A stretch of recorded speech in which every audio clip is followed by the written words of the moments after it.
नमस्कार शेतकरी मित्रांनो आपल्यासाठी अतिशय आनंदाची बातमी आहे मित्रांनो। 2 लाख सौर कृषी पंप महावितरण अंतर्गत आता वाटप केले जाणार आहे। त्या संदर्भात एक शुद्धीपत्रक सुद्धा घेण्यात आलेलं आहे। तर मित्रांनो, या शुद्धीपत्रकामध्ये सविस्तर माहिती नक्की काय आहे ते आपण या व्हिडिओच्या माध्यमातून समजून घेण्याचा प्रयत्न करणार आहोत। तेव्हा व्हिडिओला कुठेही स्किप करू नका, शेवटपर्यंत नक्की बघा आणि आपण या चॅनलवरती पहिल्यांदा आला असाल तर चॅनलला सबस्क्राइब नक्की करा। मित्रांनो, आपण हे शुद्धीपत्रक या ठिकाणी बघू शकता। राज्यातील कृषी पंप वीज जोडण्यांचे सौर ऊर्जेद्वारे विद्युतीकरण करण्याचे अभियान महावितरण कंपनीमार्फत सौर कृषी पंप स्थापित करण्यासाठी महाराष्ट्र शासन यांच्यातर्फे दिनांक 5 मार्च 2024 रोजी हे शुद्धीपत्रक घेण्यात आलेलं आहे।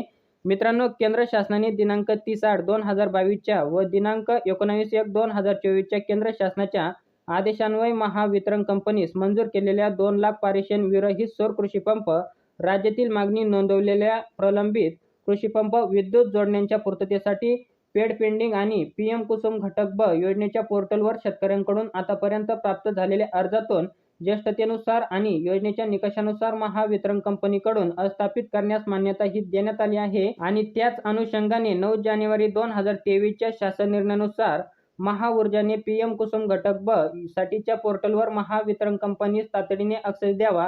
सदर पोर्टलवर अर्जदाराची एकच ज्येष्ठता सूची राहील। सदर ज्येष्ठता सूचीनुसारच महाऊर्जा व महावितरण कंपनी यांनी अर्जदाराची सौर कृषी पंप वाटप करण्यासाठी निवड करायची आहे।